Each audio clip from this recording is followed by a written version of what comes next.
श्री कृष्ण ने अभिमन्यु को क्यों नहीं बचाया?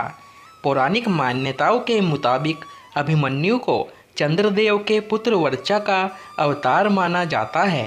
कहते हैं कि चंद्रमा कभी नहीं चाहते थे कि उनका बेटा पृथ्वी पर जाकर महाभारत का युद्ध लड़े, परंतु उन्हें विवश होकर अपने पुत्र को महाभारत के युद्ध के लिए भेजना पड़ा था।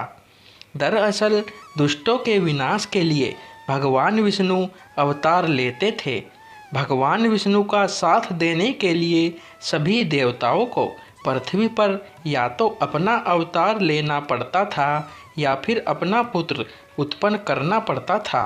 द्वापर युग में दुष्टों का विनाश करने के लिए भगवान विष्णु कृष्ण के रूप में अवतार लेने वाले थे। तब ब्रह्मा जी ने सभी देवताओं को यह आदेश दिया था कि भगवान श्री कृष्ण की सहायता के लिए वह सभी पृथ्वी पर अंशावतार ले या अपने पुत्रों को जन्म दे। जब चंद्रमा ने सुना कि उनके पुत्र वर्चा को भी पृथ्वी पर जन्म लेने का अधिकार मिला है, तो उन्होंने ब्रह्मा के उस आदेश को मानने से इनकार कर दिया। साथ ही यह भी कह दिया था कि उनका पुत्र वर्चा अवतार नहीं लेगा। तब सभी देवताओं ने चंद्रमा पर यह कहकर दबाव डाला कि धर्म की रक्षा करना सभी देवताओं का कर्तव्य ही नहीं, धर्म भी है।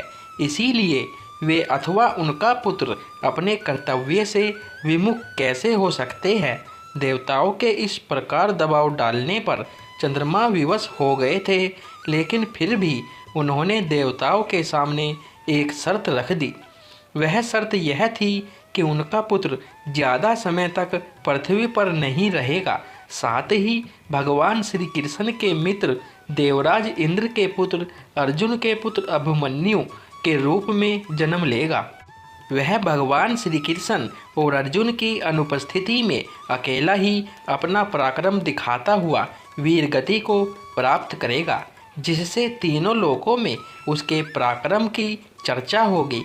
यानी कि अभिमन्यु के जन्म से पहले ही तय हो गया था कि उनकी आयु महज 16 साल ही रहेगी। इसके साथ ही चंद्रमा ने देवताओं के सामने यह शर्त भी रख दी थी कि अभिमन्यु का पुत्र भी उस कुरुमंचा का उत्तराधिकारी होगा। चंद्रमा के इस हठ के कारण सभी देवता विवश हो गए।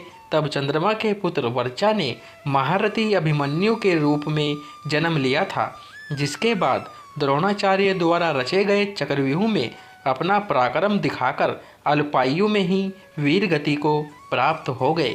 कहते हैं कि यही कारण था कि श्री कृष्ण ने अभिमन्यु को नहीं बचाया था। दूसरी पौराणिक मान्यता के मुताबिक पिछले जन्म में अभिमन्यु श्री कृष्ण का शत्रु हुआ करता था। उसका नाम कालियावन था। श्री कृष्ण ने चालाकी से उसका वध करवाकर उसकी आत्मा को एक पोटली में बंद कर दिया था। एक बार कृष्ण की बहन सुभद्रा ने गलती से वो पोटली अपने हाथों से खोल दी। फिर पोटली से आत्मा निकलकर सुभद्रा के गर्भ में चली गई और महारथी अभिमन्यु के रूप में जन्म लिया था, जिसके बाद द्रोणाचार्य द्वारा रचे गए चक्रव्यूह में अपना पराक्रम दिखाकर अल्पायु में ही वीर गति को प्राप्त हो गए। कहते हैं कि यही कारण था कि श्री कृष्ण ने अभिमन्यु को नहीं बचाया था। दोस्तों, ये कथा आपको पसंद आई हो तो वीडियो को लाइक, शेयर और चैनल को सब्सक्राइब करें। धन्यवाद दोस्तों।